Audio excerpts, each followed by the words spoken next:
Howdy neighbor, it's me, Betty. So I'm out for my evening walk, and as you can see, it is a beautiful sunset, and we have some birds chirping in the background. And so I thought I would share with you a story from a teaching story. One of the stories from being a teacher. Okay, so this story is from 2005. So 2005, I was a new teacher. So I'm in the school district, and it's in the DFW area. And so I started to teach, and it occurs to me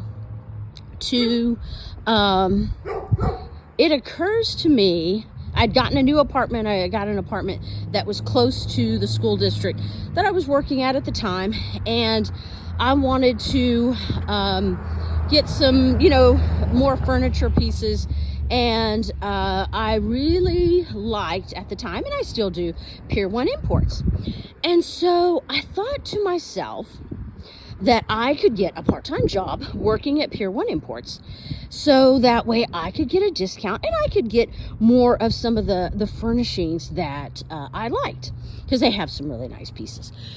And so, and that's my style. Anywho, so I thought, okay, well, I will get a part-time job, right? Something to do like Saturday, mostly. I wasn't really gonna do weeknights, but I thought I could do maybe a couple of hours, but mostly Saturday. So I went ahead and I applied for an English, I applied for the Pier 1 Import part-time position, and I got it.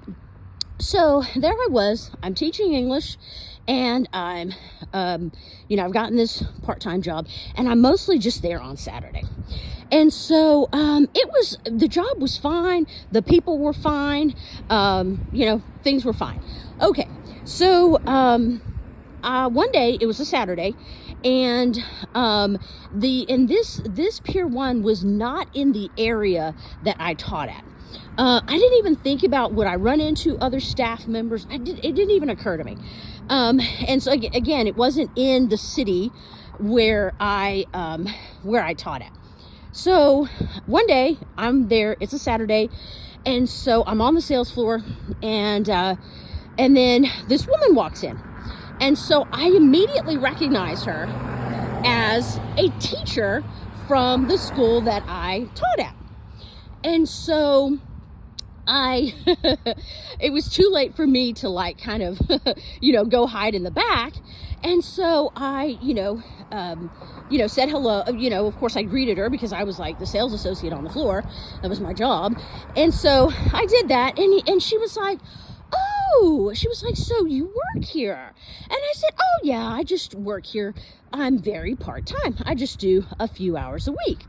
And so, mind you, I had actually never said 2 words to this woman. The only reason why she even recognized me was because during the staff meeting, whoever's new that year, they'll usually have you stand up and then briefly introduce yourself so that the other staff members know, that you're new to the building and new to the school.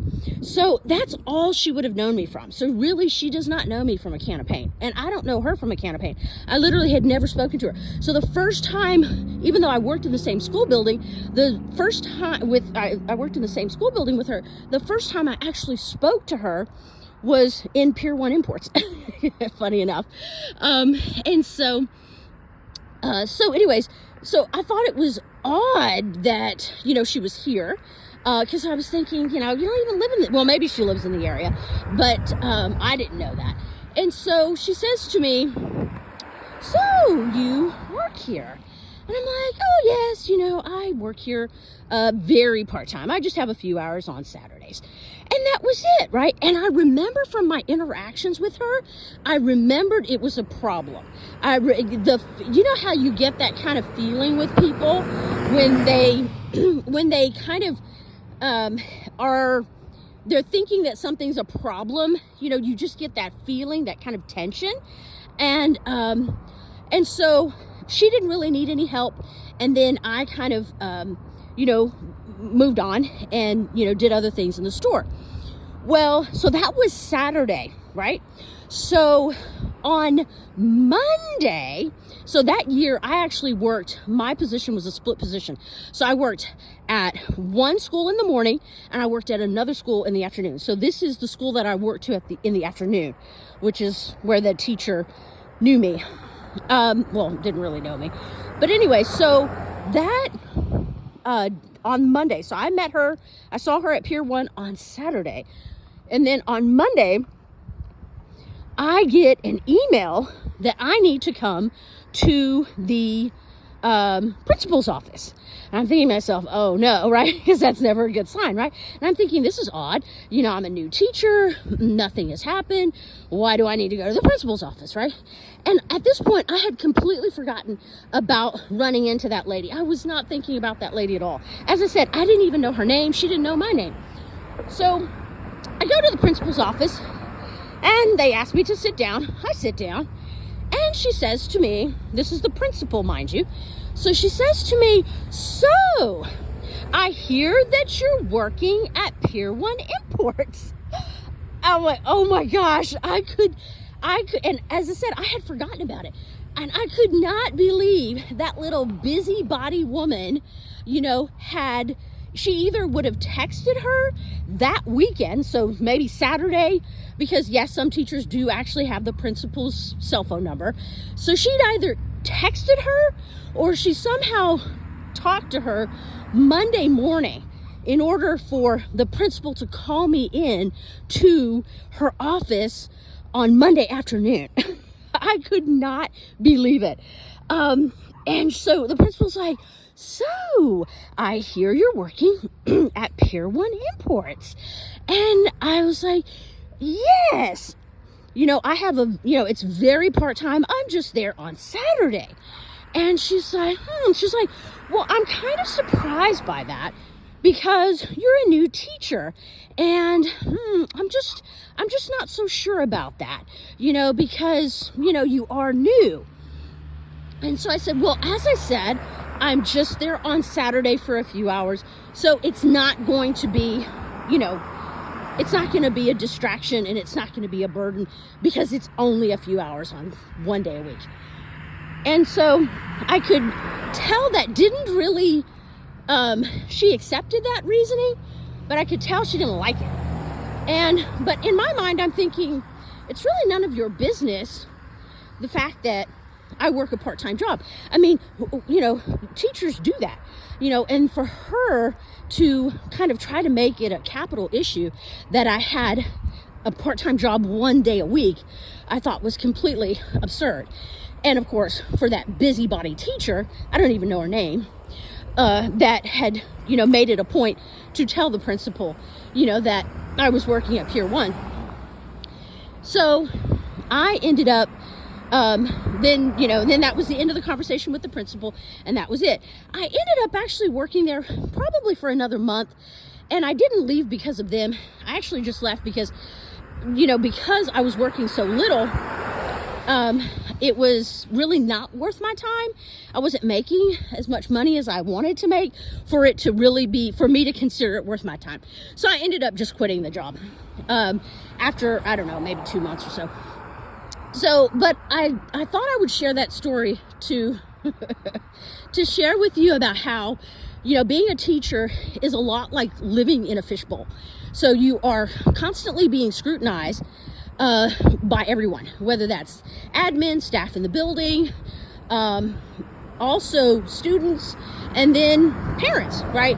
And so it really is such a stressful position because you are constantly being scrutinized and evaluated and denigrated for what you're doing. And, I'm not sure about this and I'm not sure about that. And so I could see why teachers leave the profession, because there are so many pitfalls that you wouldn't even think of. Like, who would have thought that me working one day a week at a retail home decor store would be an issue that I would need to be called up to the principal's office about, right? I mean, that's absurd, but that's the reality of teaching. there are these kind of unknown pitfalls that you can't really see until you're in one. So now you know why teachers leave the profession, because of so many kind of unseen ramifications that come from their actions that could be harmless.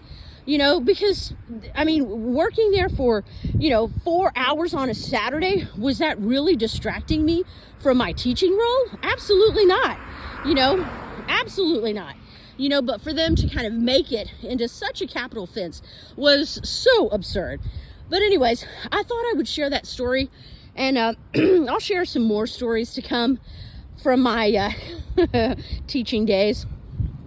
So as you can see now, the sunset, now we have, it's kind of like purple hued clouds, which are so pretty.